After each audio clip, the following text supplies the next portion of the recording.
unprecedented move, which they acknowledged when they sent out these screeners, Marvel has given us in the press the first 4 episodes out of 6 for Moon Knight, and I binged them yesterday. And at first I was like, why would you give us, I mean, of course you'd think I'd be like, yes, give me all the episodes. But I like being pretty close to where you are so we can experience these things together. So I prefer to just getting like the first episode of the first 1 and 2 when it comes to reviewing shows. Because we do the watch-alongs, and we're still going to do the watch-alongs. But so I was thinking about it, and I was like, why would you give me 4 episodes? And when I saw the end of episode 4, I was like, okay, maybe that's why. But we're so late in the show at that point, it does make me wonder how things can possibly get wrapped up in a satisfactory way with just 2 more episodes after that. Maybe they're hoping that Moon Knight will be multiple seasons. I'm not sure. But what I do know, without a doubt, is that episode 1 is the good stuff. Oh, it's so good. The show is not dropping all of its episodes at once. It's still a weekly show. And on March 30th, MCU fans are going to be over the moon with happiness. The first episode is just, I can't wait to watch it with you.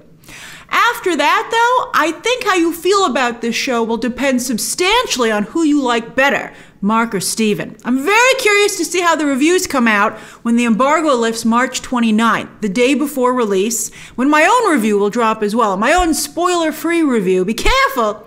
I think there's a lot of stuff here to spoil within, plot points. And I'll let you know who I prefer, Mark or Steven. Place your bets now! I think it's pretty easy to guess who I like better, but we'll see. I'm curious to see what you guess.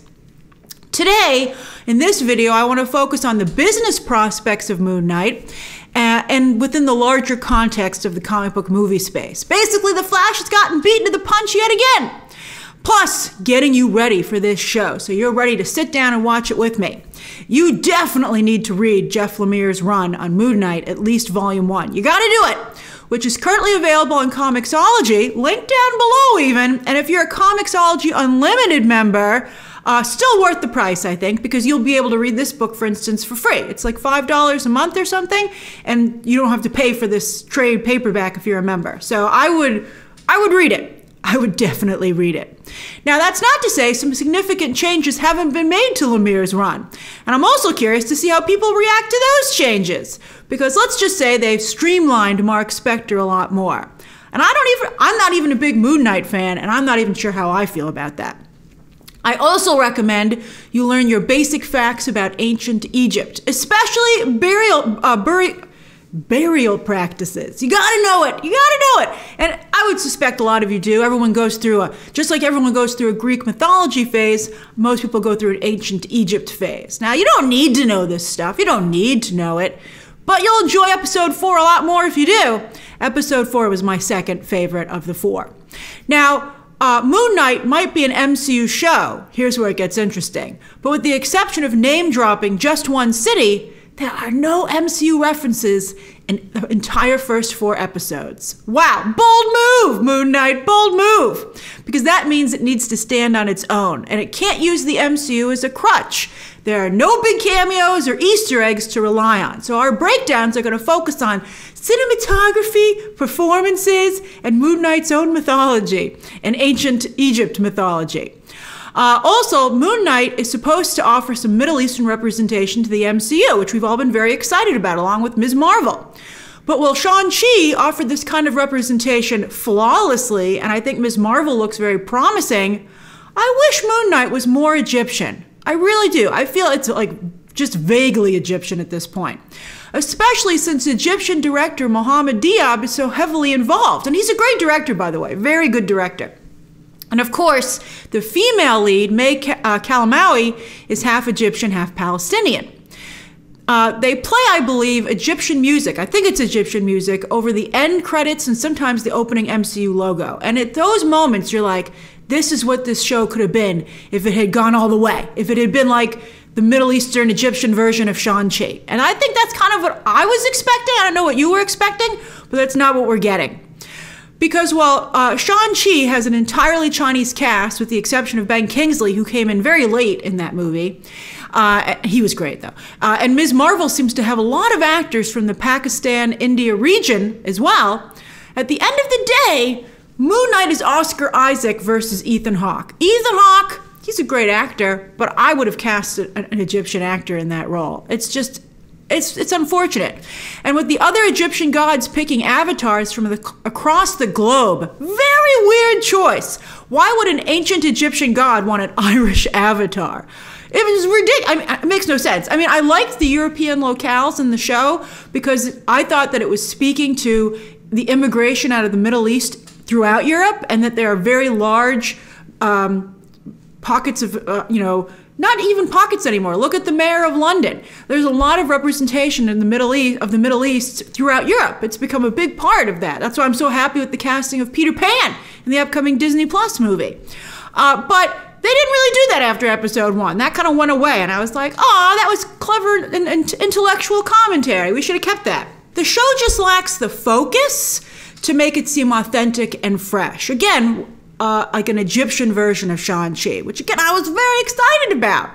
Instead, it just seems like another Hollywood story about Westerners tomb raiding. At least that's how it feels to this Westerner, and I'm very curious to see how audiences from these regions react, because Marvel's very big in India, as I keep telling you, and I think, Marvel's looking to that group to really supercharge Moon Knight. And so, well, I mean, we'll see what you guys think. The locations don't really help either. With the same town square used multiple times when they're supposed to be in Egypt, I'm like, that's the same square. Are you kidding me? Which gives the show a budget feel and makes you feel like you're not really in Egypt. You're like, is that a green screen? Is that just the same set, I mean, they did film on location in Hungary, Budapest, and Jordan before moving to Atlanta, where most MCU projects are filmed. So, I mean, and Shang-Chi wasn't really filmed that much on location, and that still worked, so it can be done. I just wonder what kind of support Moon Knight will get from the MCU, again, legion of fans in the Middle East, India, and the surrounding regions. Because, you guys were already let down by the very brief, and I think not quite as authentic as you would have liked, representation for India and Bollywood in the Eternals. Although I did think Kumail Nanjiani was very funny and did a great job. But, I don't think he offered the representation that maybe some of you were looking for. Okay, last 2 business elements to touch on. I don't know if the MCU is the right place to explore mental illness. And even more so, mental illness and dating. Oh, it got dicey. Mark Spector has a very serious problem, quite serious. I was watching the show and I was like, this guy really needs help. And it needs to be handled and depicted very, very carefully. Watching the first 4 episodes, again, I just didn't think Mark was getting the care that he needed. And I got a bit uncomfortable with, I guess you could say, the threesome developing between Mark, Steven, and Layla. I'm like, I don't really think this is, I don't know, man. Plus other elements of their relationship, which we'll discuss when they're revealed. I just think not a lot of mentally sound, healthy choices being made here across the board. And it's hard to really acknowledge that with the MCU tone. You're like, you're not really saying this is the way to go with this, right? You're not saying this is a good setup for Mark, are you?